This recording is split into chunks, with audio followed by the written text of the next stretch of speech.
दुरूद शरीफ पढ़।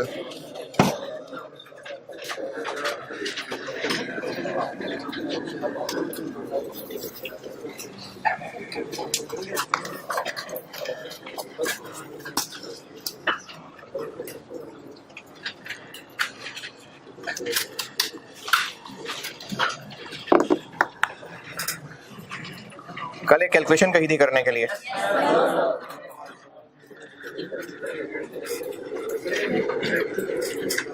और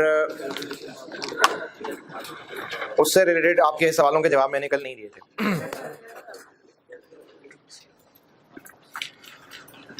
कैलकुलेशन बताएं पहले तो। रिकवरी वैल्यू नहीं थी।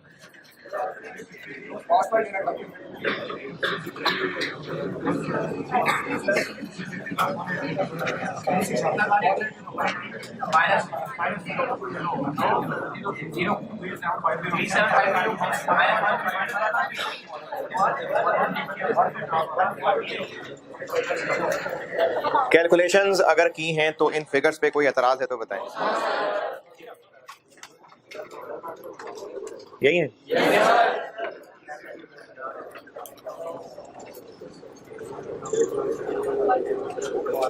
150 यूनिट्स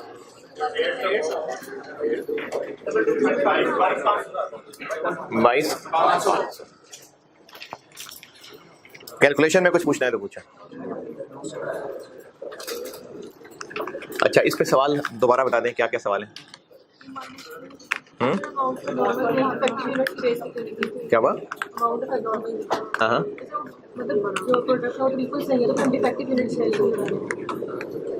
कहाँ की है? इसमें जो सवाल यहाँ जिसके जो सवाल है पूछें। माइनस कहाँ की है? हाँ। अच्छा, हमने पर यूनिट कॉस्ट इसी बेस पे निकालनी है कि जितना लॉस होना चाहिए था हम उतने ही को बिल्ड करना चाह रहे हैं। तो चूंकि लॉस कम हुआ तो हम और माइनस कर रहे हैं। 4 में से 400 माइनस होके 3600 बनने चाहिए थे। हम पर यूनिट कॉस्ट इसी पे बेस कर रहे हैं। अगर सिर्फ 250 माइनस हुआ तो हम 150 और कर देते हैं ताकि बात वही 3600 पे आ जाए। ये जो पर यूनिट कॉस्ट निकाल रहे हैं ना, एबनॉर्मल लॉस, एबनॉर्मल गेन, इसकी इंटरप्रिटेशन ये है कि पर यूनिट कॉस्ट की कैलकुलेशन में सिर्फ नॉर्मल लॉस इनकॉर्पोरेट होगा। पर यूनिट कॉस्ट की कैलकुलेशन करते हुए सिर्फ नॉर्मल लॉस इनकॉर्पोरेट होगा। इसका मतलब यह है कि डिनोमिनेटर में 9600 ही आ रहा है, 3600। जो कल 3 सवाल किए थे कल, उनमें डिनोमिनेटर में कितना आ रहा था? 72। तो चाहे उतने ही नुकसान हो रहे थे जितने सोचे थे, चाहे ज्यादा नुकसान हो रहे थे, चाहे कम हो रहे थे, डिनोमिनेटर में कितना आया था? 7200। कल वाले कॉन्टेक्स्ट में बात कर रहा हूं। यानी हमारी पर यूनिट कॉस्ट में सिर्फ नॉर्मल लॉस को इनकॉर्पोरेट किया जा रहा है। इनकॉर्पोरेट करने से मतलब है कि अगर कभी ज्यादा लॉस हो गए तो हम पर यूनिट कॉस्ट बढ़ा देंगे अपनी? नहीं, पर यूनिट कॉस्ट कैलकुलेशन में उतना ही लॉस इंक्लूड हो रहा है जितना होना चाहिए था, ना उससे ज्यादा होने से ना उससे कम होने से। हम पर यूनिट कॉस्ट में इफेक्ट नहीं आने दे रहे हैं। अगर ऐसा करना होता कि जितने यूनिट्स जाया हो गए खैर है, जितने बन गए उसे डिवाइड कर देते तो फिर नॉर्मल लॉस को डिफाइन करने की जरूरत ही नहीं थी। अगर ये डिस्कशन किसी को नहीं भी समझ आ रही तो करना वो फार्मूलों से ही है। ये मैं सारी डिस्कशन कॉन्सेप्ट के लिए कर रहा होता हूँ। समझ आ रही है, बहुत अच्छी बात है। जितना जितना समझ आता है या जितना जितना हजम आता है, कोशिश आप पूरी करते रहा करें। बाकी आखिरी स्टेप तो मैं फार्मूले बता ही देता हूं। तो पर यूनिट कॉस्ट की कैलकुलेशन सिर्फ नॉर्मल लॉस को अकाउंट फॉर करके हो रही है। इसलिए जब कम लॉस हुआ था तो हमने और लॉस कर दिया, जब ज्यादा लॉस हुआ था तो उसको ऐड बैक कर दिया, ताकि पर यूनिट कॉस्ट कैलकुलेशन में उतना ही लॉस अकाउंट फॉर हो जितना सोचा था। अच्छा, इससे रिलेटेड कोई सवाल नहीं है तो मैं खुद कर देता हूं कि एबनॉर्मल गेन को हम इनकम ही क्यों कह रहे हैं? एबनॉर्मल गेन को हम इनकम क्यों कह रहे हैं ये समझाता हूं।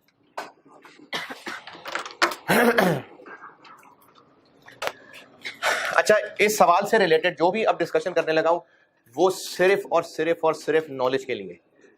समझ आ गया तो अच्छी बात है, कोशिश पूरी किया करें।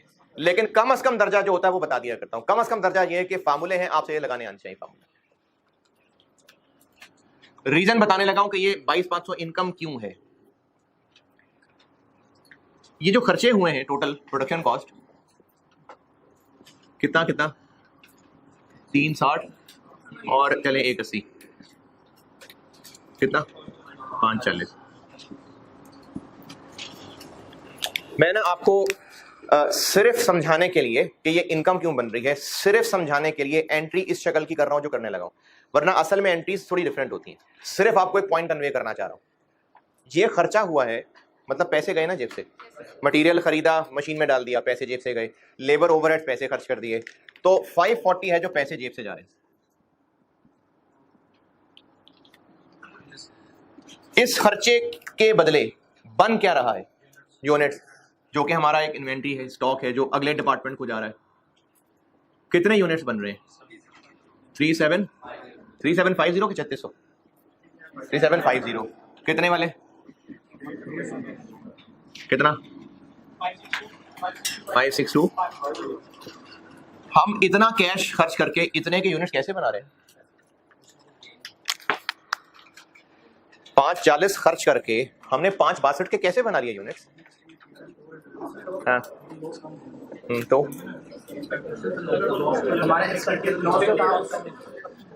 खर्चा असल में 540 हुआ है, लेकिन और बनाए उससे 3750, लेकिन हमारी पर यूनिट कॉस्ट बता रही है कि हमने 3600 बनाए।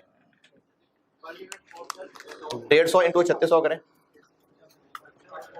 540।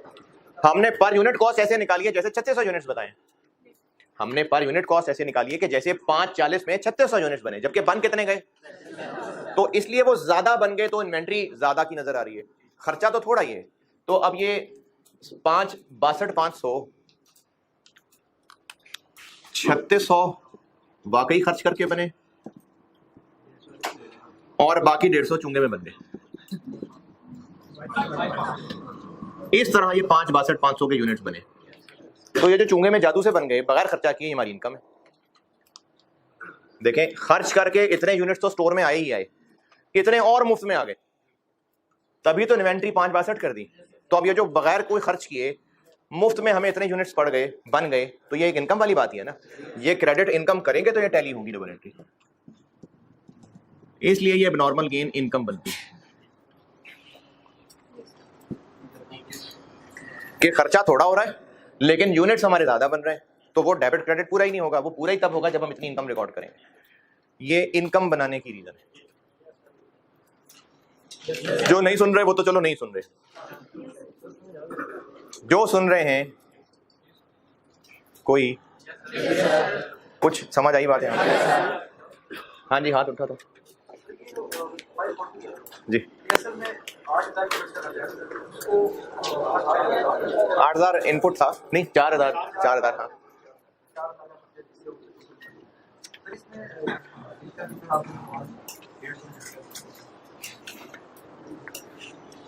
इस पर यूनिट कॉस्ट के फार्मूले में डिनोमिनेटर क्या है? 3600 ना, यानी हमने सारे खर्चों को 36 पे बांट दिया, तो एक यूनिट हमें 150 का पड़ा। मतलब हम ये कह रहे हैं कि 540 में हमने 3600 बनाए, तो अगर 540 में 3600 बनाए और एक 150 का पड़ा, तो ये 150 इंटू 3600 इतनी इन्वेंट्री होनी चाहिए, जबकि इन्वेंट्री इतनी है। तो वो जो बाकी 150 है वो मुफ्त में ही बन गए ना, जिनको वैल्यू तो बेशक हम 150 साइन कर रहे हैं, वैल्यूज को हम बेशक 150 साइन कर रहे हैं, लेकिन बन तो मुफ्त में गए, तो वो फिर जो मुफ्त में बन गए वो इनकम आ गई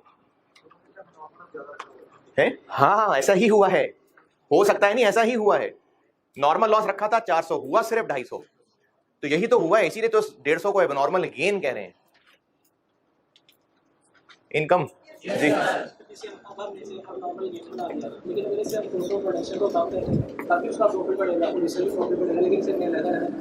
क्योंकि हम कॉस्ट पर यूनिट इस तरह से कैलकुलेट कर रहे हैं जैसे उतना ही लॉस हो जो होना चाहिए। हम लॉस का कम ज्यादा होना अपनी पर यूनिट कॉस्ट पे असर नहीं आने देना चाहते। यही वजह है कि हमने नॉर्मल लॉस डिफाइन किया हुआ है। अगर नॉर्मल लॉस डिफाइन नहीं करना था तो फिर जितना खर्चा आया डिवाइडेड बाय आउटपुट कर लेते। तो नॉर्मल लॉस का कॉन्सेप्ट ही इसलिए आया था कि हम कितने लॉस की गुंजाइश इसमें बिल्ड करना चाहते हैं। जैसे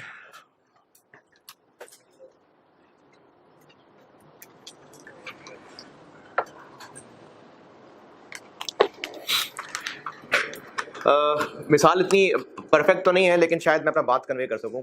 एक रेस्टोरेंट ने बूफे सिस्टम रखा और पर हेड उन्होंने लेट्स से 1500 रुपये उसके चार्जेस रख लिए खाने के। अब उस रेस्टोरेंट को अपने हिस्ट्री से पता है कि हम जैसे मर्जी कंट्रोल रख लें, 10-15 लोग मुफ्तखोरे बीच में घुस के खाना खा ही जाएंगे, हम उनको नहीं कंट्रोल कर सकेंगे। बज़ाहिर नजर आ रहा होगा कि 200 लोग खाना खा रहे हैं, लेकिन पैसे उनमें से हम सिर्फ 180 से ले पाया करेंगे, यानी 10% हम पैसे नहीं ले पाया करेंगे। तो वो अपने सारे खर्चे फिर 200 लोगों से नहीं 180 लोगों से पूरा करना चाहेंगे ना, इस अजम्पशन पे कि 10% तो हमें फायदा देंगे ही नहीं, तो वो अपनी पर यूनिट कॉस्ट निकालेंगे उन 180 के ऊपर। अगर किसी दिन ज्यादा लोग मुफ्तखोरे आ गए तो वो एक्स्ट्रा उनकी जेब पे खर्चा पड़ा, कम मुफ्तखोरे आए तो चलो एक्स्ट्रा इनकम आ गई। प्राइसिंग को स्टैंडर्डाइज करने के लिए उन्होंने अपनी प्राइस निकालते हुए 180 कस्टमर्स को सामने रखना है। कस्टमर्स का कम ज्यादा होना, कभी ज्यादा रिकवरी हो जाना, कभी कम रिकवरी होना, वो इससे अपने रेट को बार बार चेंज नहीं कर सकते। तो इसलिए प्रोडक्ट की कॉस्ट पर यूनिट निकालते हुए कोई एक असम्पशन तो बिजनेस को लेनी पड़ेगी कि कितना जाया हुआ करेगा, वो नॉर्मल है, तो पर यूनिट कॉस्ट उस नॉर्मल की बेस पे ही निकलेगी। अगर मजीद जाया हो गया, कम जाया हो गया, तो वो पर यूनिट कॉस्ट को अफेक्ट करने की बजाय P&L को अफेक्ट किया करेगा। हाँ हाँ, मिला क्या जवाब? कोई बेहतरी, कोई फायदा? हाँ जी,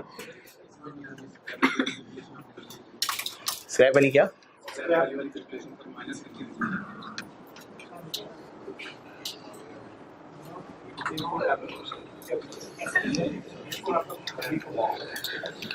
अब करते हैं वो जो आप पूछना चाह रहे हैं।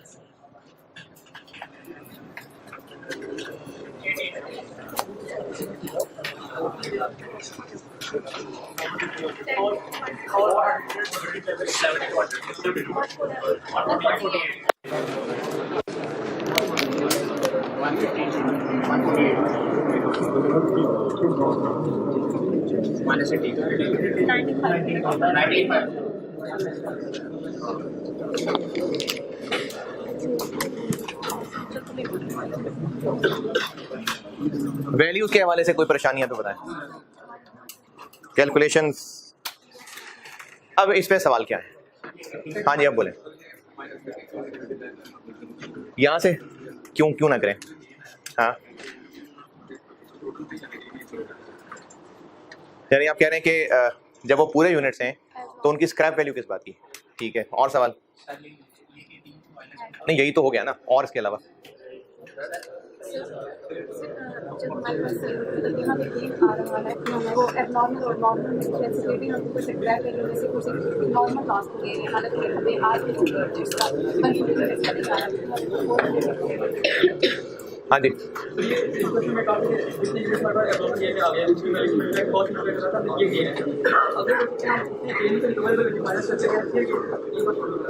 आप कह रहे हैं 18 माइनस क्यों कर रहे हैं? प्लस करना चाहिए था, 18 नहीं करना चाहिए था ना, यानी ये माइनस लगाया, ये सही नहीं है। मेरा सवाल ये है कि 18 माइनस नहीं प्लस होना चाहिए, कुछ भी नहीं होना चाहिए, 18 नहीं होना चाहिए जी।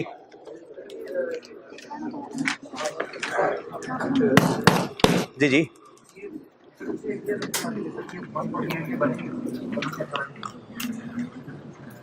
अच्छा, यानी आपका सवाल यही है ना कि 18 माइनस नहीं होना चाहिए।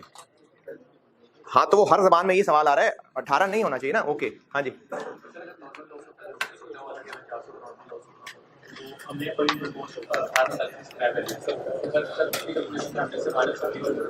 क्या माइनस करके? तो लॉस नहीं ना यार, अभी हम गेन पढ़ रहे हैं, अब नॉर्मल गेन पढ़ रहे हैं हम। हाँ, तो उसमें से माइनस क्यों किया था?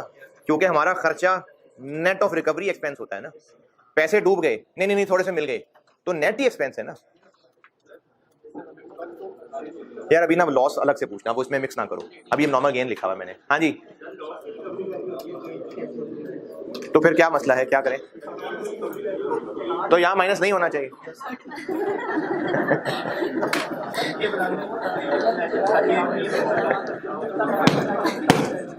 हाँ जी,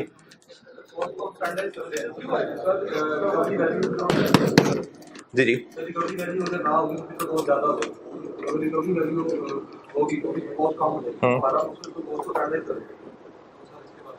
नहीं, आप पूछ रहे हैं कि यहाँ से माइनस ना करूँ ऊपर? ये पूछ रहा हूँ कि कॉस्ट को हम स्टैंडर्डाइज करते हैं, रिकवरी वैल्यू नहीं होती है तो तब हमारी कॉस्ट ज़्यादा है, तो अगर रिकवरी वैल्यू होगी तो फिर कॉस्ट कम हो जाएगी। हाँ, तो ये इसका इफेक्ट होगा। आप कह रहे हैं कि रिकवरी को कम क्यों कर रहे हैं, यानी इधर से ये पोर्शन माइनस ही क्यों होता है? आप एबनॉर्मल गेन नहीं, आप वैसे ही पूछ रहे हैं कि ऊपर न्यूमरेटर में ये माइनस क्यों है? स्टैंडर्डाइज क्यों नहीं रहेगी? रह रही है ना, क्यों नहीं रह रही? सर वो कह रहे हैं कभी यूनिट्स होते हैं नॉर्मल यूनिट्स कभी नहीं होते जी, तो रिकवरी वैल्यू नहीं थी ना। अब जब रिकवरी वैल्यू है तो फिर कॉस्ट 148 रहेगी। कल आए थे, कल 3 सवाल सॉल्व किए थे बोर्ड पे, उन तीनों के अंदर पर यूनिट कॉस्ट कितनी थी? सेम थी। तो एक में नॉर्मल लॉस एक्चुअल लॉस बराबर था, एक में नॉर्मल लॉस था, एक में नॉर्मल गेन था, तो सेम आ रही थी ना, तो हो गई स्टैंडर्डाइज। चले, बस मेरे ख्याल में बार बार यही सवाल पूछेंगे, मैं खुद ही सवाल ऐड कर देता हूं। एक सवाल और ये होना चाहिए कि जब असल में जाया हुए ही 250 हैं तो ऊपर फिर इंटू 400 क्यों किया हुआ है? 250 करना चाहिए था। जब वो 250 जाया हुए ही नहीं 150 जाया ही नहीं हुए तो ऊपर फिर 400 इंटू 18 क्यों हो रहा है? 250 इंटू 18 हो जाता। सवाल पूछा है ना मैंने, ये 2 सवाल है, अब इनका जवाब देता, जवाब देने लगा हूं ना, जवाब देने लगा हूं। पहले इस बात का जवाब कि यहां पर 400 क्यों लिखा है, 250 क्यों नहीं लिखा? तो उसका जवाब यह है कि हम पर यूनिट कॉस्ट ऐसे ही कैलकुलेट करेंगे कि जितना नॉर्मल लॉस होना चाहिए था उतना ही हुआ। अगर ऐसे नहीं करना, अगर एक्चुअल लॉस ही ले लेना है तो फिर नॉर्मल लॉस ड्रामेबाजी है। अगर हमने अपनी कैलकुलेशन में एक्चुअल लॉस ही ले आना है तो फिर फायदा क्या है नॉर्मल लॉस डिफाइन करने का? तो हमने अपनी कैलकुलेशन नॉर्मल लॉस के मुताबिक ही पर यूनिट कॉस्ट कैलकुलेट करनी है। यही वजह है कि नीचे फिर 3600 कर लिया, डिनोमिनेटर में 3600 लिख दिया। 3600 लिखने का क्या मतलब हुआ कि 400 जाया हुए, तो जब 400 जाया हुए तो ऊपर 400 ही आएंगे। अगर ऊपर 250 लिखना है तो फिर ऊपर भी फिर 3750 नीचे भी 3750 आना चाहिए। तो बात यह है कि हमने एक्चुअल आउटपुट की बेस पे नहीं निकालनी है पर यूनिट कॉस्ट। उससे नुकसान ये होगा कि कभी ज्यादा यूनिट्स बनेंगे पर यूनिट कॉस्ट कम आ जाया करेगी, कम यूनिट्स बनेंगे ज्यादा आ जाया करेगी। तो हम स्टैंडर्डाइज करना चाह रहे हैं कि नॉर्मल लॉस को कॉस्ट पर यूनिट में बिल्ड करना चाह रहे हैं, तो इसलिए ऊपर तो 400 ही आएगा।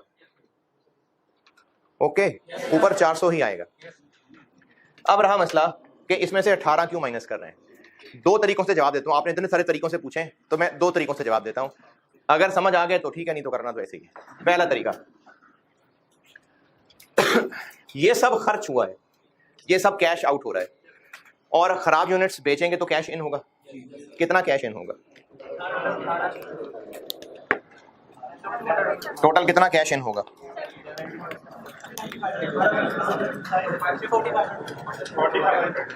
कैसे?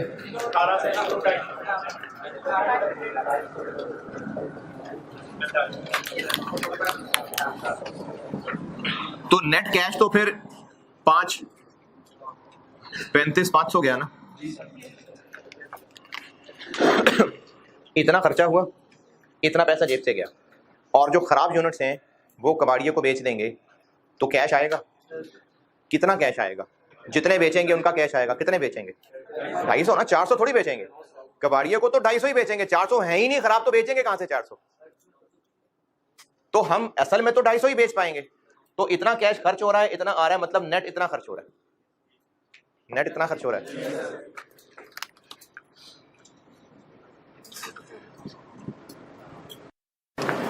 इधर क्या करूं?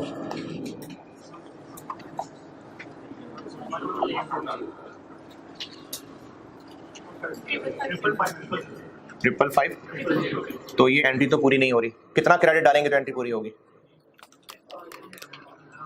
19,500।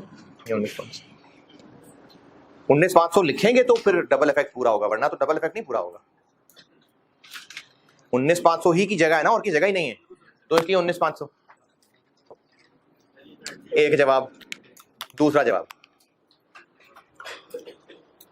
Recovery value of defective units एक तरह से इनकम ही है ना,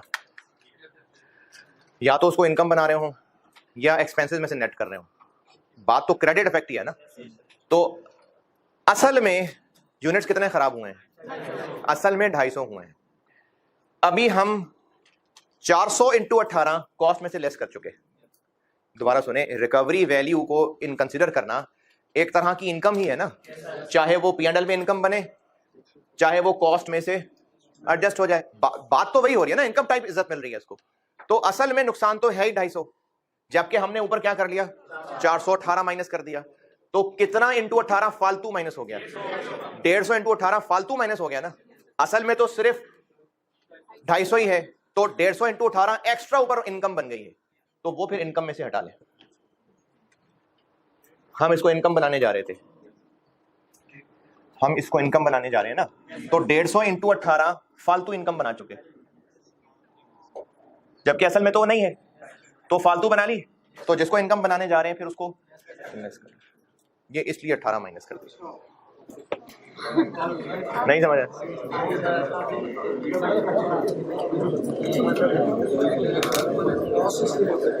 जिनको दोनों में से जो ठीक लग रहा है वो रख लें।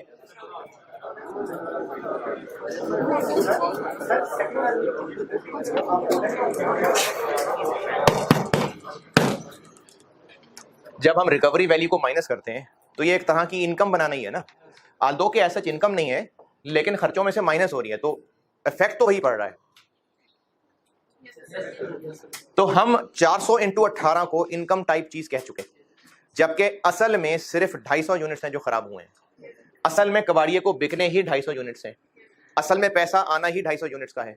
तो हम ऊपर माइनस करके 400 इंटू 18 कर चुके, तो 150 इंटू 18 फालतू माइनस कर चुके, उसका एक्स्ट्रा इफेक्ट इनकम के तौर पे जा चुका। तो अब जब हम इनको इनकम बनाने लगे हैं तो वो जो फालतू इनकम बना ली है वो इसमें से नेट कर दें, तो वो 150 इंटू 18 जो फालतू बना चुके हैं तो वो नेट कर लिए हैं, यानी ऊपर 250 कर लेता, क्योंकि हमने पर यूनिट कॉस्ट ऐसे ही निकालनी है कि जैसे नॉर्मल लॉस ही हुआ। अगर ऐसे ना करते तो फिर नॉर्मल लॉस डिफाइन ही ना करते। कॉस्ट पर यूनिट की कैलकुलेशन नॉर्मल लॉस को कंसिडर करके ही है, तभी ज्यादा जाया हो रहे थे तो ऐड बैक कर रहे थे, कम जाया हो रहे थे तो माइनस कर देते थे, ताकि कैलकुलेशन में 3600 ही बन जाए और हमारी per unit cost calculation normal loss के मुताबिक ही कैलकुलेट हो। ओके, एबनॉर्मल गेन 2.3 वैरायटी खत्म। ठीक है, ले 5 मिनट 7 मिनट ले लें जी।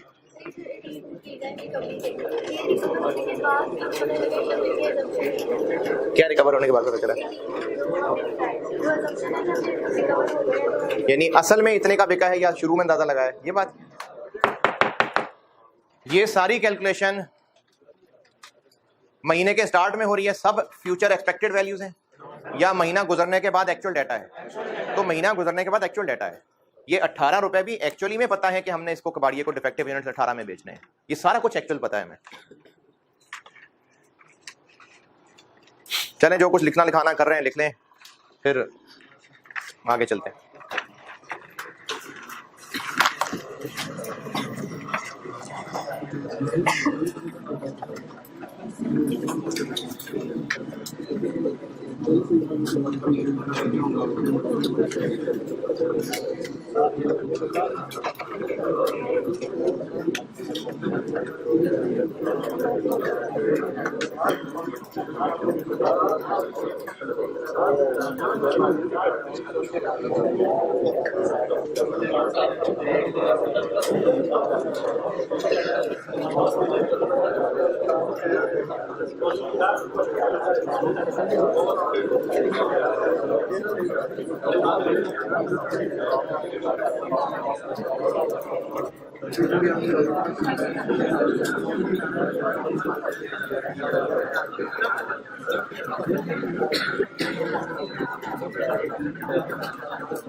चले, लिखना लिखाना नहीं, आपने तो सुनना सुनाना शुरू कर दिया। आप क्या पूछ रहे थे?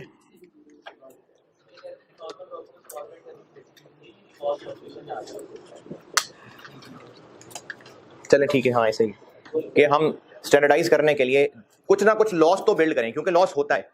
कितना लॉस बिल्ड करें? नॉर्मल, बस उतना पर यूनिट कॉस्ट में इफेक्ट एडजस्ट कर लें। अभी जैसे मैं वो खाने की मिसाल दे रहा था, 180 लोगों के बुनियाद पे बस पर यूनिट कॉस्ट निकाल लें ताकि प्राइस तय कर लें। अब अगर उससे ज्यादा नुकसान हो रहा है, कम नुकसान हो रहा है, तो उसको पर यूनिट से अलग रखें।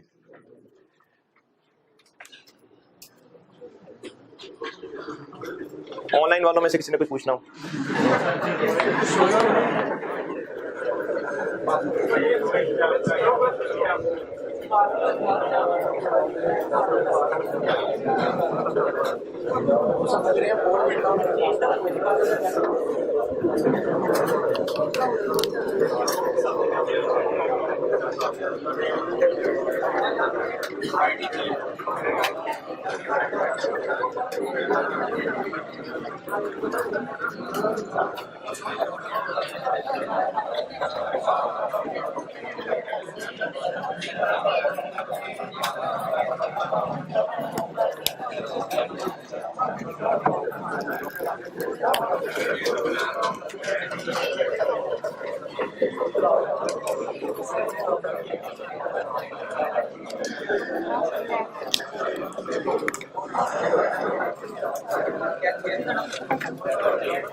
अच्छा, अब इसमें लॉसेस को फिलहाल साइड पे रख दिया, क्लोजिंग वर्क इन प्रोसेस ले आया हूं।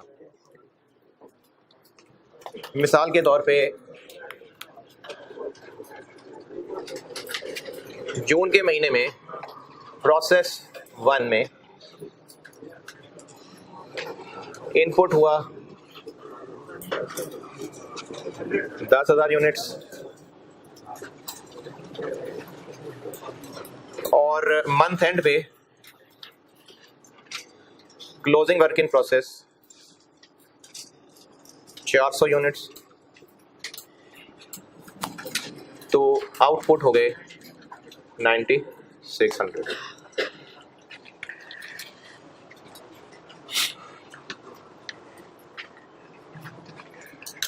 इसका मतलब यह है कि जून की पहली तारीख की सुबह सुबह 10,000 यूनिट्स मशीन में डाले, फिर वो पूरा महीना मशीन में पड़े रहे, फिर जून एंड पे मशीन का ढक्कन खोला, इन्होंने कहा अभी हमने नहीं उठना, बाकी उठ के बाहर आ गए। ये टोटल एक्टिविटी, टोटल हो सकता है कि 2-2, 3-3, 400 यूनिट्स मशीन में आते थे, 2-4-5 घंटे का प्रोसीजर था, पक्के बाहर चले जाते थे, फिर अगले 300 आते थे, फिर प्रोसेस होके आगे चले जाते थे। ये टोटल एक्टिविटी। तो अगर वो प्रोसेस की ड्यूरेशन को 4-5 घंटे की थी, तो ये कौन से हैं जो 400 यूनिट्स हैं? वो जो आखिरी 30 जून रात 12 बजे से कुछ 2-3 घंटे पहले मशीन में डले थे, उनके वो 4-5 घंटे पूरे नहीं हुए थे, तो ये क्लोजिंग वर्क इन प्रोसेस हैं। और अगले ही लम्हे ये जुलाई के ओपनिंग वर्क इन प्रोसेस कहलाएंगे। तो अभी मैं जिस वैरायटी की बात कर रहा हूं, मई में ऐसा कुछ नहीं हुआ था, इसलिए जून का ओपनिंग नहीं। अगर ये 400 आउटपुट नहीं है, तो इसका मतलब अभी कंप्लीट नहीं हुए हैं। इनके लिए मैनेजमेंट को कोई एस्टीमेट लगाना पड़ेगा। आपको वो दिया होगा कि अच्छा कितने % कंप्लीट हैं। तो मिसाल के तौर पे, मिसाल ही लिखी हुई, खैर 75% कंप्लीट थे विद रिस्पेक्ट टू कन्वर्जन। और मैं आगे चल के भी नोट्स ये बात लिखवा भी दूंगा, अभी ज़बानी भी चलेगा। अगर मैं ये ना भी कहता तो ये विद रिस्पेक्ट टू कन्वर्जन ही होते, क्योंकि मटेरियल कॉस्ट इनकर होने से क्या मुराद है कि मटेरियल कॉस्ट इनकर हो गई, मटेरियल मशीन में इन हो गया, वो तो हो गए, वो तो हो गए। अब 4 घंटे क्या होना है, लेबर और ओवरहेड लग गए, तो वो अभी पूरे नहीं लगे हुए थे। कन्वर्जन के एतबार से इन पे 75% काम हुआ था, अभी 25% और होना था। कन्वर्जन कॉस्ट अभी और इन पे इनकर होनी थी। 30 जून रात 12 बज गए, डे क्लोज हो गया, तो उस पॉइंट पे इनको क्लोजिंग वर्क इन प्रोसेस कह दिया। इन पे मटेरियल कॉस्ट इनकर हो चुकी हुई है। ये इन 10 में से हैं या कहीं और चोर से चुके हैं, रख दिए लाके, इन 10 में से हैं। तो अगर इन 10,000 पे 2 लाख रुपए का मटेरियल खर्च हुआ था, यानी ये जो 10,000 यूनिट्स इनपुट हुए हैं, ये डायरेक्ट मटेरियल 2 लाख रुपए का है जो इनपुट हुआ है, और इस प्रोसेस में इसके अलावा कन्वर्जन कॉस्ट आई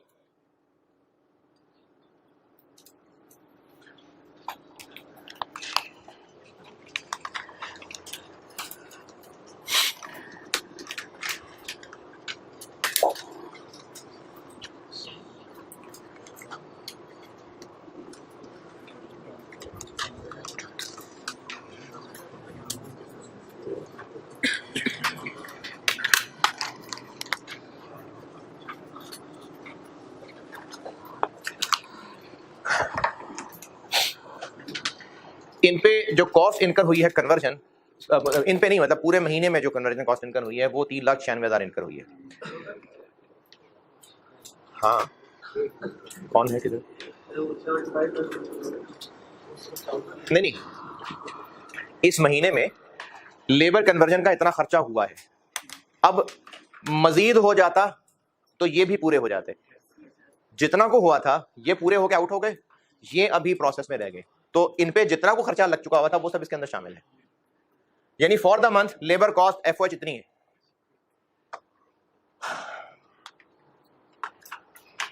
कॉस्ट पर यूनिट हम निकालते किसकी है? आउटपुट की। आउटपुट की कॉस्ट पर यूनिट निकालनी है, और इसमें अब कुछ नई चीजें आ जाएंगी। अच्छा, अब अगली जो डिस्कशन है, बार बार रिपीट करूंगा इस बात को, जो मैं अभी इस वक्त सब आपको करने को कह रहा हूं या जो बोर्ड पे कर रहा हूँ, वो सिर्फ कॉन्सेप्चुअल डिस्कशन होगी। समझ आ रहा हुआ तो अच्छी बात है, मैं और आप लोगों का दिमाग इस्तेमाल करवाऊंगा। अगर नहीं तो आखिरी दर्जा ये है कि आपको एक फॉर्मेट बना के दे दूंगा, उसको फॉलो करना है। अच्छा, चाहे आपको एक कॉन्सेप्चुअल डिस्कशन समझ आए तब भी वही फॉर्मेट फॉलो करना है। ये काम नहीं करना जो मैं यहाँ समझा रहा हूँ, ये सिर्फ आपके जो दिमाग के तार हैं उनको चिढ़ने के लिए। आप सोचें इन चीजों पे। ये डिस्कशन सिर्फ कॉन्सेप्चुअल होने लगी है। कम उम्र बच्चे, कमजोर दिल हजरात, वो ये डिस्कशन ना सुने।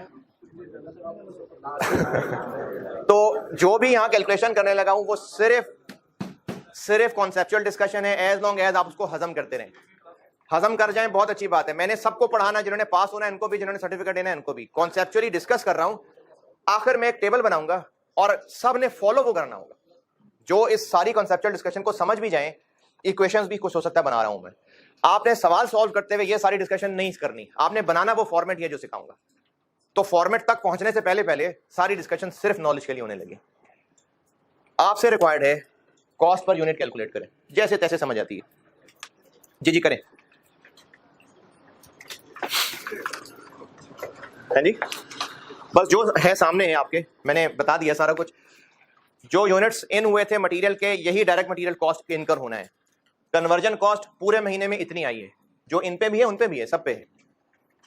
अब आपसे पूछा है कॉस्ट पर यूनिट। नहीं भाई, पूरे महीने में टोटल कन्वर्जन कॉस्ट है ये सिर्फ इन 400 पे नहीं है।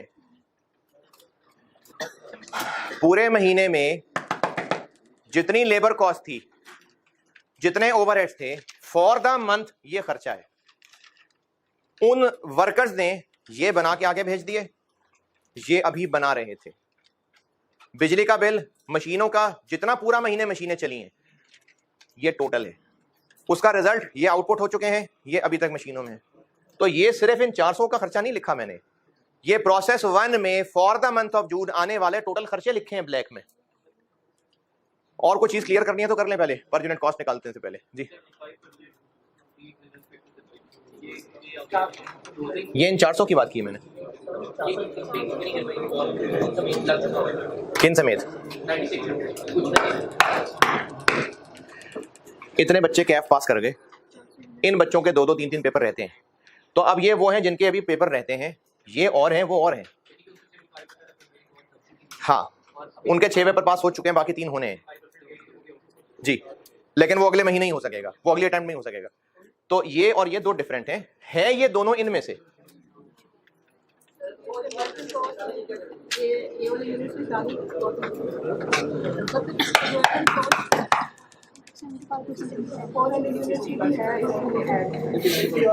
अच्छा, ये वाला सेशन कब खत्म होना है? जनवरी, 31 जनवरी 2021, 1 जनवरी से लेके 31 दिसंबर तक, 1 जनवरी से लेके 31 दिसंबर तक जो कॉलेज के टोटल बिल्स, टीचर्स की तनख्वाहें, बाकी स्टाफ की टोटल कॉलेज के खर्चे जो फॉर द ईयर 21 हुए, उनमें इस सेशन पे भी तो हुए होंगे ना खर्चे। कब तक के? 31 दिसंबर तक के। लेकिन ये सेशन अभी इन प्रोसेस होगा। लेकिन जो अप्रैल में सेशन आया था वो पूरा होके स्टूडेंट्स गए, तो फॉर द ईयर पूरा 1 जनवरी से लेके 31 दिसंबर 21 तक के टोटल खर्चे ये हैं। अब इनमें उन पे भी हो चुका खर्चा है जो आउट हो चुके, और उन पे भी हो चुका खर्चा है जो अभी तक मशीन के अंदर है।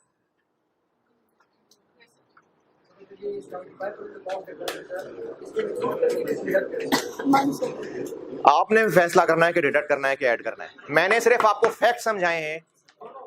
अच्छा, मैं शायद अपनी बात ही नहीं समझा पा रहा, मैं दोबारा सुन लें।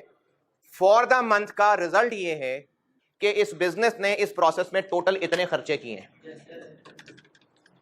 उन खर्चों का फिर एंड रिजल्ट ये निकला कि जिन पे ये खर्चे हुए थे इतने आउट हो चुके हैं, इसमें उन पे होने वाली कन्वर्जन शामिल है, और इन 400 पे भी तो कुछ कन्वर्जन आई है कि कुछ कन्वर्जन नहीं आई, जितनी भी है वो भी इसके अंदर शामिल है।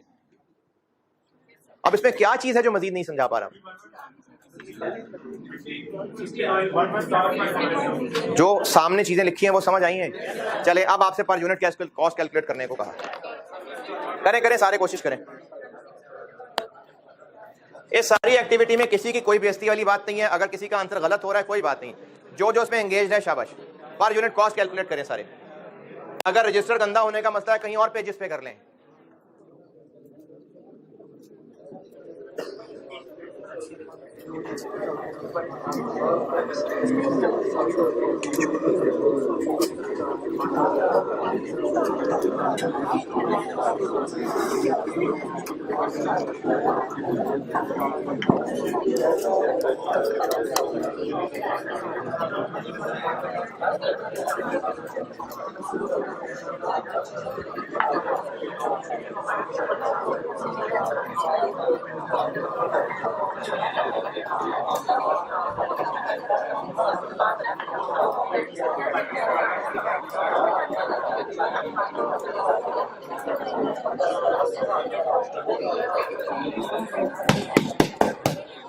बाद में डिस्कशन कर लें।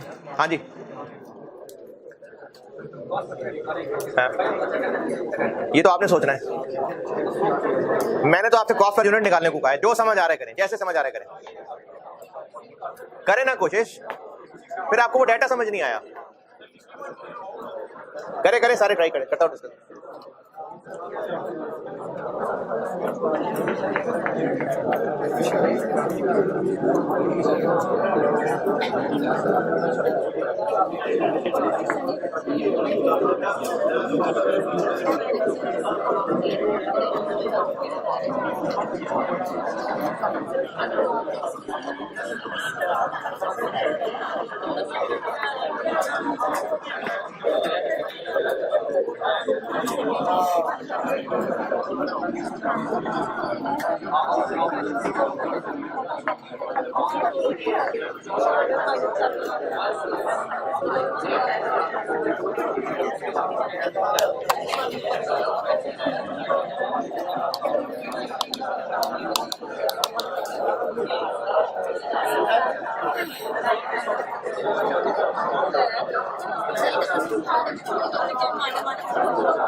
हाँ जी, जो इनिशिएट करना चाहिए 60 पॉइंट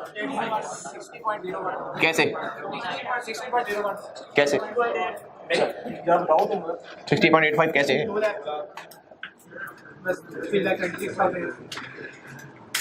minus 400 into 75% of 39.6 39.6 अच्छा divided by 9600. डिवाइड बाय अच्छा और जी कोई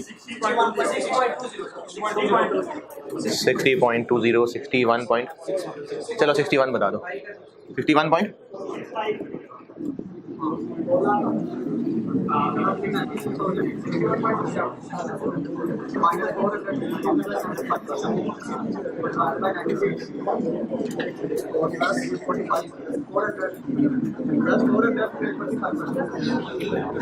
प्लस 400 का अच्छा हाँ जी 60 कैसे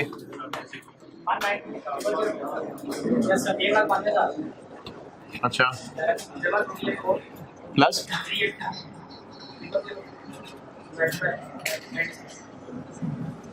ये कैसे ठीक है बोलो बोलो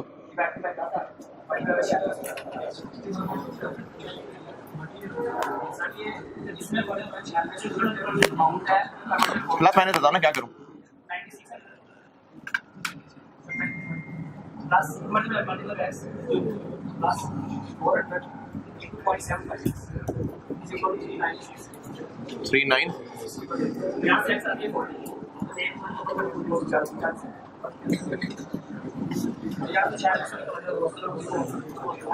40 को फिर इंटू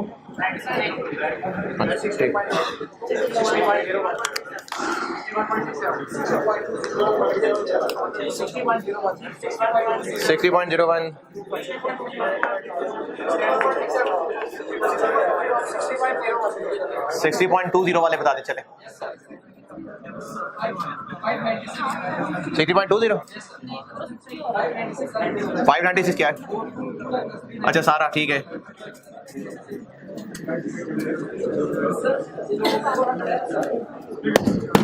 अच्छा जिनको इस सबसे कोई मतलब नहीं है एंड पे सिर्फ मैंने फॉर्मेट बताना है वो भी शोर ना करें खामोशी से बैठ जाए मोबाइल पे कोई गेम खेल लें लेकिन शोर ना करें डिवाइडेड बाय 90 ये क्या है 99 9600 प्लस 300 कैसे बना जी जी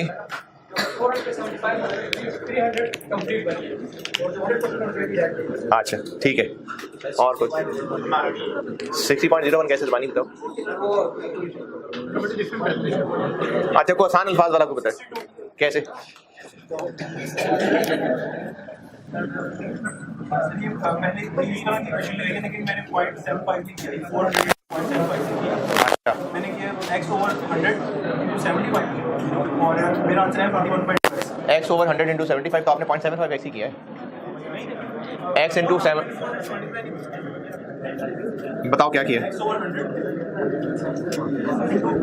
75 ठीक है, आपने 0.75 x कर लिया। और 9600 x प्लस ये इज इक्वल टू, हाँ जी,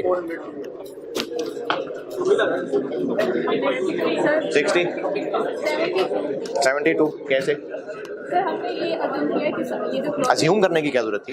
मतलब कि ये जो क्लॉजिंग है वो भी पूरे हो चुके, तो उसके बाद से हमने नहीं हुए ना, लाल रंग से लिखा मैंने, नहीं हुए। अज्यूम करने की क्या जरूरत थी? कितना?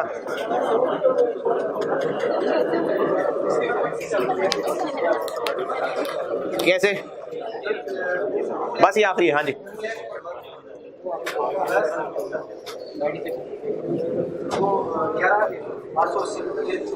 लिखो।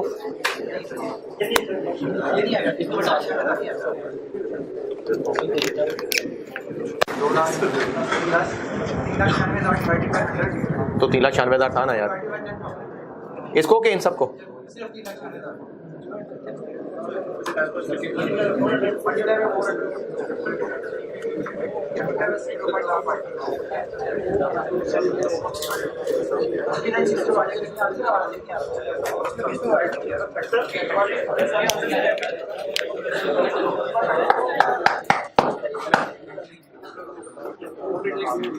आंसर क्या है? मेरी सारे, चले ठीक है, तो सुने।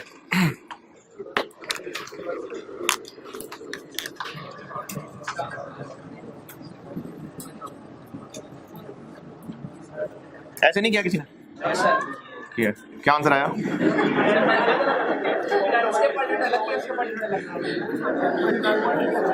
इसका क्या आंसर आया? अब मुझे बोलने दे, टाइम थोड़ा है। 59.6 बस।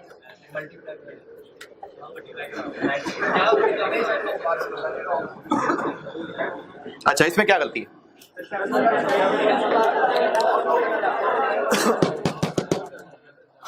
एक सुनहरी असूल याद रखने में बार बार आपको इस चैप्टर में बताता रहूंगा, खासतौर पे प्रोसेस 2 में, नहीं प्रोसेस 2 में, ओपनिंग वर्किंग प्रोसेस में, अगली क्लासेस में बार बार कहता रहूंगा। पर यूनिट कॉस्ट निकालते हुए जो खर्चे न्यूमरेटर में रखे हैं, डिनोमिनेटर में वो यूनिट्स आएंगे जिन पे वो खर्चा आया हुआ है।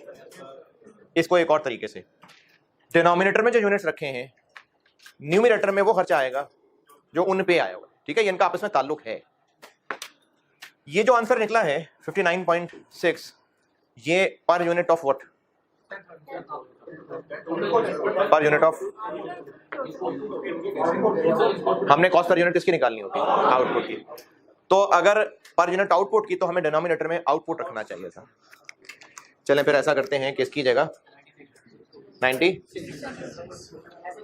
क्या आंसर आया? पॉइंट, ये भी गलत है। इसमें क्या गलती है? आहिस्ता आहिस्ता, इसमें क्या गलती है? इसमें गलती ये है कि जो ऊपर लिखा हुआ है, क्या उन 400 यूनिट्स पे आया खर्चा ऊपर नहीं है? तो फिर वो सारा खर्चा सिर्फ 9600 पे क्यों आए? चलो फिर ऐसा करते हैं, 10,000 कर देते हैं। ये भी गलत। अब इसका हल, ऑफिशियल हल तो एक टेबल से सिखाऊंगा, सिर्फ कॉन्सेप्चुअल हल बता रहा हूं, और वो ये है। मैं इसको समझाता हूं। ये जो मैं आपको कॉन्सेप्चुअल हल सिर्फ इक्वेशन से बता रहा हूं, बाकी जिन्होंने भी कोशिश की शाबाश, ये सही है, 60 सही है। कॉन्सेप्चुअल बता रहा हूं सिर्फ और सिर्फ क्या आपका कुछ सोचने वाला कुछ लिंक बने। करना कैसे है वो एक फॉर्मेट बताऊंगा। जिनसे ये इक्वेशन वाला तरीका हो गया, वो भी ये नहीं करना, खबरदार ये नहीं करना उस टेबल से ही है, क्योंकि अभी और बहुत सारी चीजें आती जाएंगी, वो आपसे इक्वेशन में नहीं समझेंगी फिर, तो उसके लिए वो टेबल फॉलो करना। लेकिन सिर्फ कॉन्सेप्चुअल अंडरस्टैंडिंग के लिए आपको इक्वेशन से बता रहा हूं। ये जो 2 लाख रुपए है, ये इन 10,000 यूनिट्स पे लगने वाला मुकम्मल मटेरियल है या इस पे और होना था? तो direct material cost per unit अलहदा निकलेगी, कन्वर्जन कॉस्ट पर यूनिट अलहदा निकलेगी। और उसकी वजह यह है कि उनके डिनोमिनेटर्स में फर्क होगा। 2 लाख रुपए किन पे आ चुकी मटेरियल कॉस्ट है?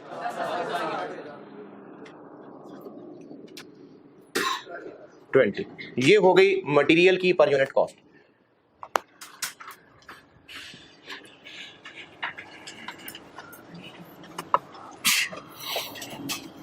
अच्छा, मैं वो मिटा गया, ये बाकी जो गलत थे वो गलत भी चले, फिर पूरी सही बात बता दूं, मुकम्मल कर लूं, फिर गलतियों का टाइम बचा तो गलतियां भी बता दूंगा क्या क्या थी।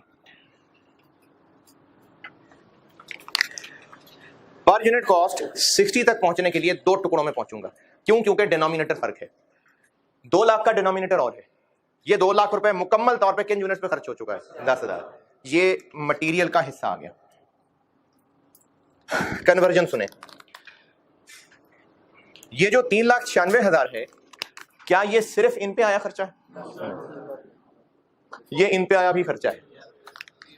यहां पर जो लोगों ने कुछ बताया था, अगर मैं 3,96,000 को 10,000 से डिवाइड कर दूं 39.6, तो मेरा ये करना ये कह रहा होगा कि एक यूनिट मुकम्मल होता है तो 39.6 खर्चा आता है, तो 39.6 रुपए पर मुकम्मल यूनिट।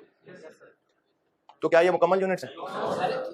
इनमें कुछ अधूरे हैं, कुछ पूरे हैं, तो इसलिए ये 39.6 करना गलत हो गया। 3,96,000 को अगर मैं यूनिट से डिवाइड कर रहा हूं और कह रहा हूं कि पर यूनिट इतना खर्चा है, पर मुकम्मल यूनिट, आउटपुट मतलब मुकम्मल यूनिट, क्या हो गया भाई? वो आउटपुट था क्या? वो मैंने नहीं मंगवाई थी, पता नहीं किसी और के लिए होगी, उसके लिए होगी, उसके लिए दे दो आपके लिए लाए। मास्क से वैसे पियोगे कैसे चाय? 396,000 डिवाइडेड बाय 10,000 का आंसर 39.6 अगर किसी ने निकाला था, तो 39.6 इसलिए गलत है, जिसको ना समझ आए परेशान नहीं होना। 39.6 की इंटरप्रिटेशन क्या है? जिसने भी ये कैलकुलेट किया कि एक यूनिट पे इतने रुपए के ओवरहेड्स आते हैं, 39.6 तब निकल रहा है जब हम इसको 10,000 से डिवाइड कर रहे हैं। तो 10,000 मुकम्मल यूनिट्स है ही नहीं। अगर हम कह रहे हैं कि कन्वर्जन 39.6 पर मुकम्मल यूनिट है, तो इसकी कैलकुलेशन में डिनोमिनेटर में क्या होने चाहिए थे? मुकम्मल यूनिट्स कंप्लीटेड, वो तो नहीं है 10,000, तो ये गलत है। फर्ज कर लें एक यूनिट जब मुकम्मल हो जाएगा तो उस पर लगने वाली कन्वर्जन x होगी। तो 96 मुकम्मल हुए, इन पे हर एक पे कितनी कॉस्ट आई होगी? Conversion x। इसका आंसर क्या बनेगा? कैलकुलेटर से नहीं होगा, वैसे पूछना इसका मतलब क्या होगा? 9600 यूनिट्स पे आने वाली टोटल कन्वर्जन कॉस्ट, इन 400 पे पूरा x खर्च हो चुका है, फिर x का, इसका आंसर क्या बनेगा? 400 यूनिट्स पे जितनी कन्वर्जन कॉस्ट आ चुकी थी, इन पे इतनी आ चुकी, इन पे इतनी आ चुकी, टोटल मिला के पूरे महीने में कितनी आई?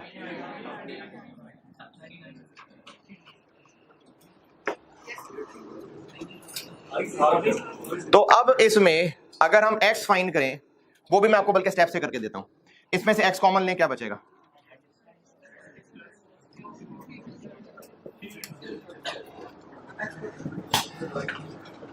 इसको और स्टेप में करता हूं। 9600 प्लस 300,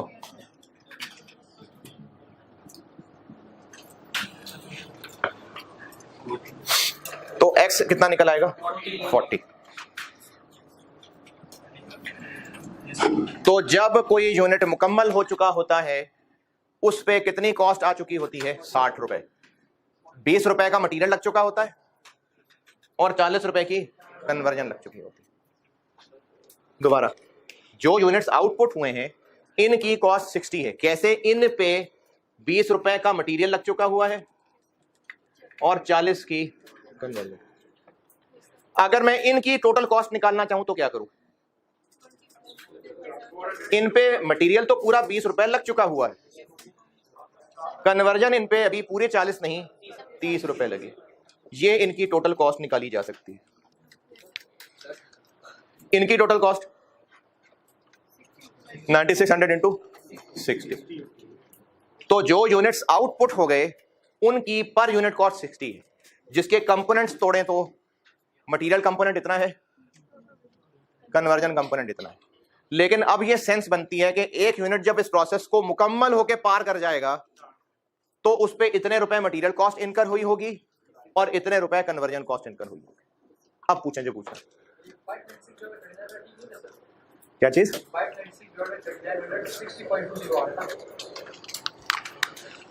596 डिवाइडेड बाय 3900।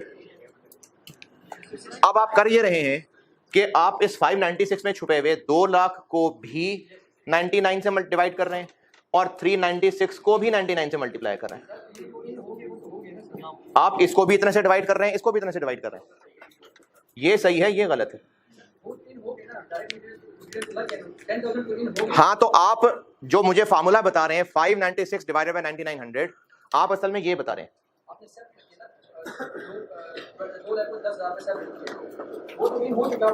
आप 596 बाय 9900 बोल रहे हैं ना, वो ये है, वो ये है।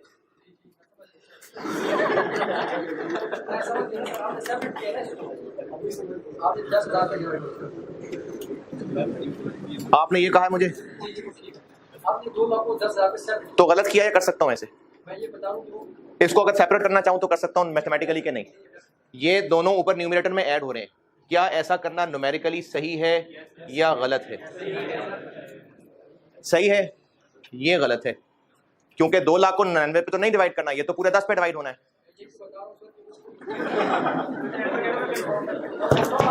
जी जी, तो ठीक ही तो कर रहा हूं, वो करने नहीं दे रहे ना। आप 596 को जब 9900 पे डिवाइड कर रहे हैं,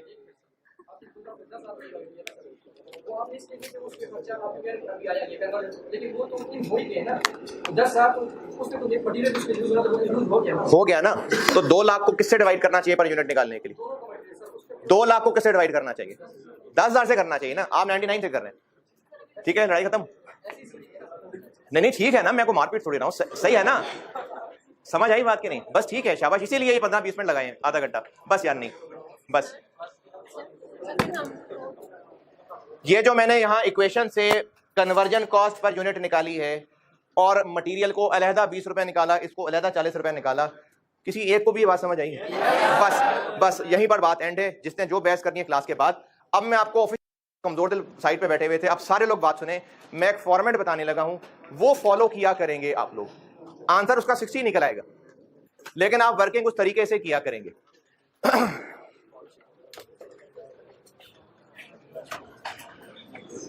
जी जी,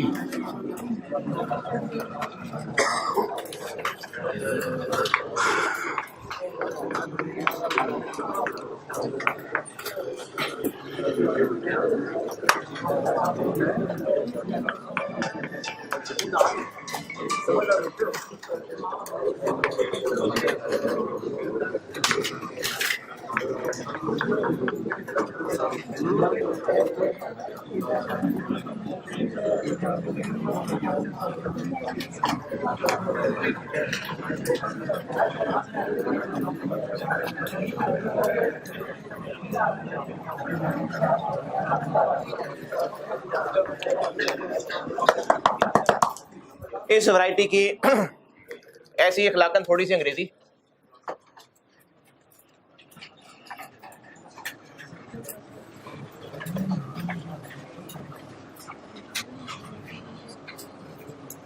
वैरायटी 3 क्या है जिसमें क्लोजिंग वर्क इन प्रोसेस है, ये उसकी थोड़ी सी इखलाकन अंग्रेजी।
डिनोमिनेटर से क्या मुराद है?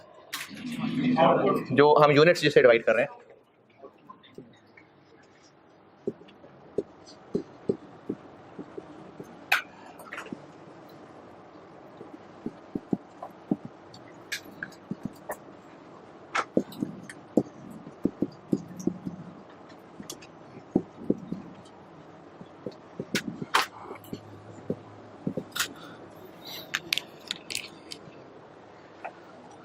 चूंकि मटेरियल कॉस्ट जनरली आगे कुछ सवाल भी करेंगे जिसमें मटेरियल कॉस्ट भी अभी कुछ लगनी बाकी होगी, लेकिन जनरली ये पूरी लग चुकी होती है। तो मटेरियल कॉस्ट जनरली चूंकि मुकम्मल लग चुकी होती है, जबकि कन्वर्जन आउटपुट पे पूरी हो चुकी है, पार्शली है क्लोजिंग वर्किंग प्रोसेस पे, इसलिए कॉस्ट पर यूनिट अलग अलग दो टुकड़ों में कैलकुलेट करनी पड़ेगी। इस काम के लिए हमें दो अलग अलग डिनोमिनेटर चाहिए होंगे।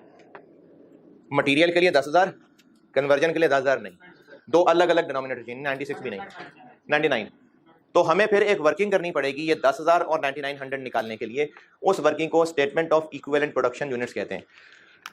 कहते तो यही हैं, मैं प्यार से इसको ईपी कहा करूंगा।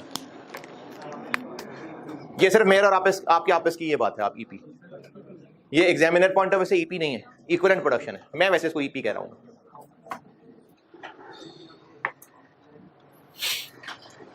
जी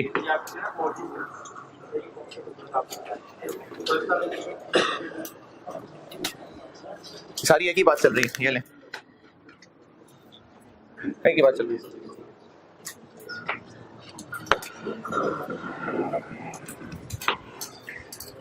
चूंकि अभी यही आपको मैंने ये समझाया है कैलकुलेशन से, तो इसी डेटा से ये ईपी सिखाता हूं।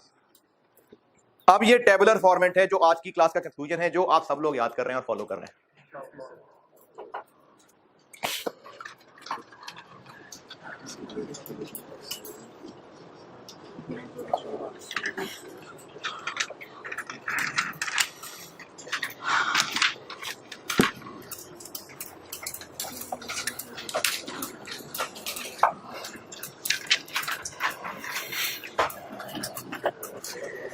इसी डेटा से, यही डाटा, ये जो for the month of June data था, इसी डाटा से मैं आपको 3 चीजें सिखा रहा हूं, जिनमें से तीसरी कल सिखाऊंगा। अभी 2 बता रहा हूं, वो जो 2 आज करके दिखाई ना, इन्हीं को फॉर्मली बता रहा हूं। तो यही डाटा, इसकी रिक्वायरमेंट लिखें, चाहे ये डाटा दोबारा लिख लें। कौन सा डाटा? जबरदस्त।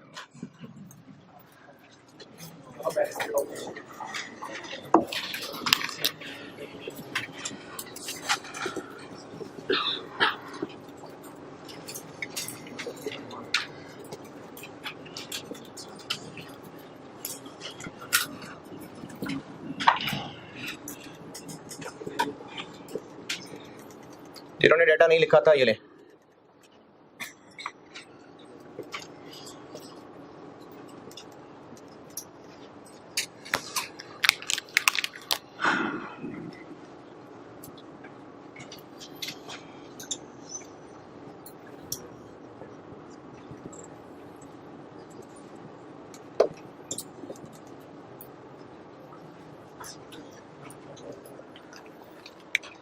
ये डाटा है और इसकी रिक्वायरमेंट है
इसकी रिक्वायरमेंट लिखे। नंबर वन वो EP, next cost per unit, number 1 ये पूछा है equivalent production, number 2 cost per unit, और नंबर 3 स्टेटमेंट, ये कल सिखाऊंगा, स्टेटमेंट ऑफ इवैल्यूएशन। इवैल्यूएशन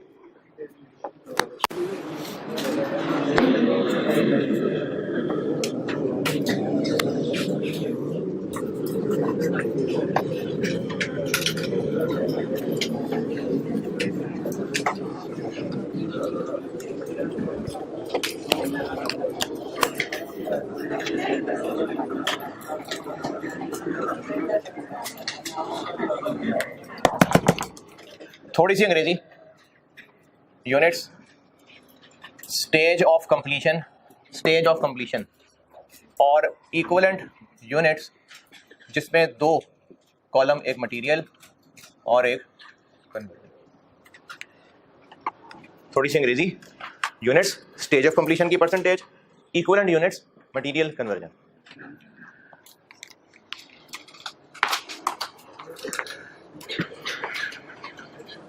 इस कैलकुलेशन का मकसद है पर यूनिट कॉस्ट का डिनोमिनेटर यानी 10,000 निकालना और 9900 निकालना।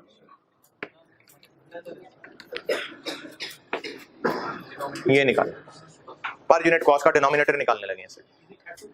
स्टेज ऑफ कंप्लीशन, ये इस पे फिलहाल जितना आज तक सीख लिया 2 चीजें आएंगी, एक कंप्लीटेड यूनिट्स यानी आउटपुट कितने हैं 9600, इन पे मटेरियल कॉस्ट लग चुकी है या मजीद लगनी है, यानी मटेरियल कॉस्ट इनकर होने के एतबार से 100% हो चुका है ना काम, और कन्वर्जन के एतबार से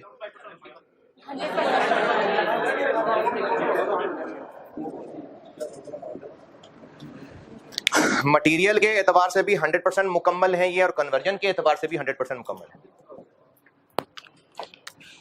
क्लोजिंग वर्क इन प्रोसेस कितने यूनिट्स हैं, लेकिन इसको आगे मजीद 2 लाइनों में तोड़ रहा हूं।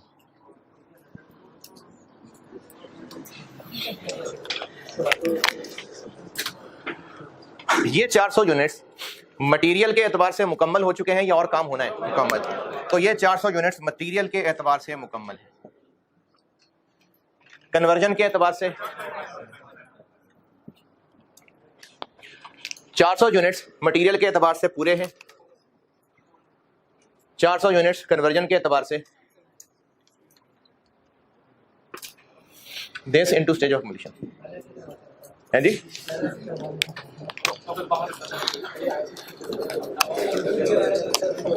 तो वो टाइम ज़ाया किया फिर ये कह रहे हो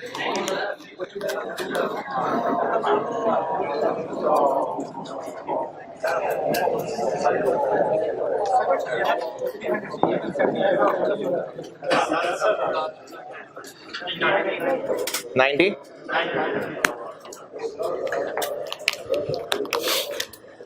ये जो मैंने ये हो गई, ये इक्विवेलेंट प्रोडक्शन है, ये ईपी यूनिट्स है, ये इक्विवेलेंट प्रोडक्शन यूनिट्स हैं। इक्विवेलेंट प्रोडक्शन यूनिट्स कैलकुलेट ऐसे करने हैं, मैं सिर्फ नाम का मतलब बता रहा हूं आपको, नॉलेज के लिए नाम का मतलब बता रहा हूं। 9600, 400 ये लिखा हुआ था।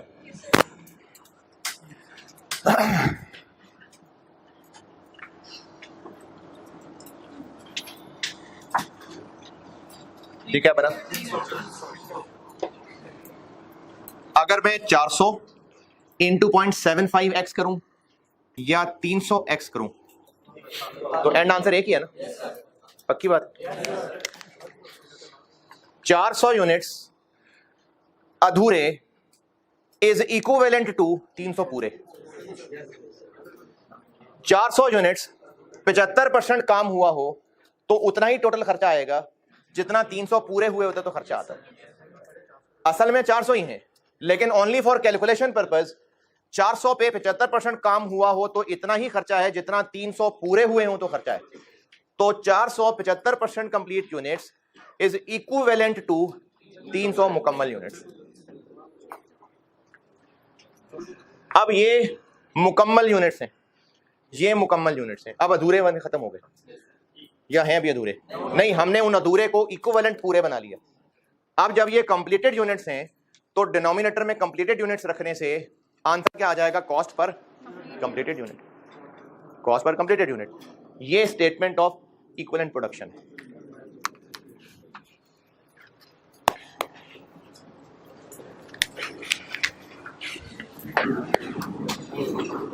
और दूसरी चीज क्या रिक्वायर की है?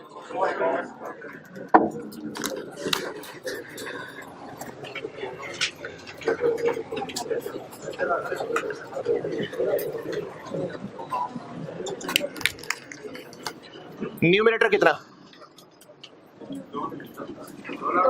इसका 2 लाख और इसका डिनोमिनेटर कितना? Equivalent units. ये इसी के लिए तो मेहनत की थी सारी। तो कॉस्ट पर यूनिट कितनी बन गई? 20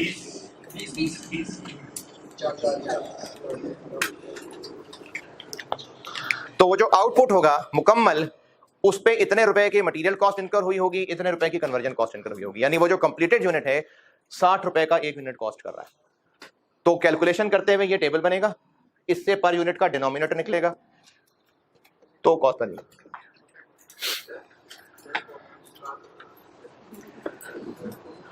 इसका तीसरा ये कल कराऊंगा, लेकिन इतने ही की प्रैक्टिस के लिए एक होमवर्क लिख लें। है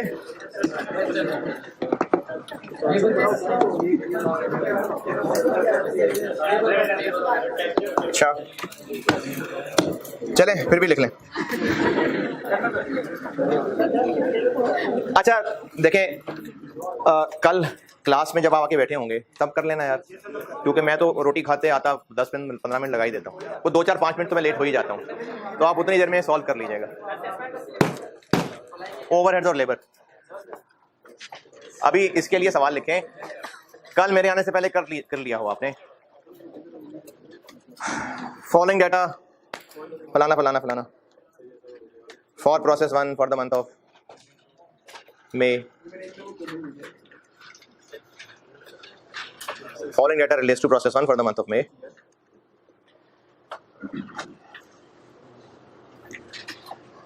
हर दफा मे क्यों लिखवा देता हूं मैं?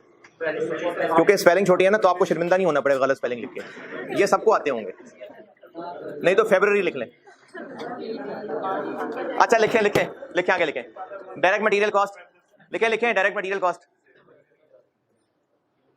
डायरेक्ट मटेरियल कॉस्ट ब्रैकेट में लिखिए 20,000 units,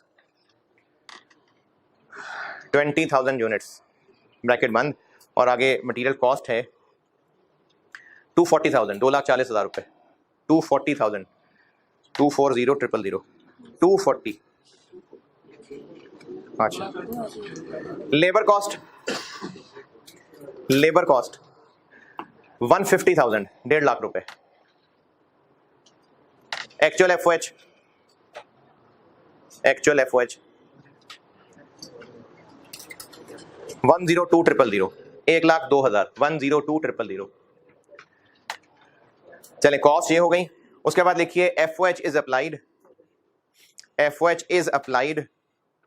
eight 60% of direct labour cost.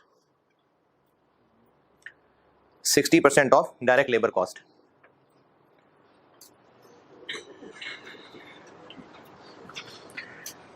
Closing work in process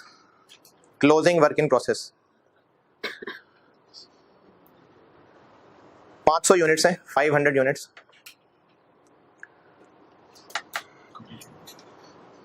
और ये हैं 70% कंप्लीट। 70% कंप्लीट है ये, 70-70 कन्वर्जन के एतबार से। चले, बस ये डाटा है, रिक्वायरमेंट यही तीनों हैं। तीसरी कल मुझसे रिक्वायर्ड है।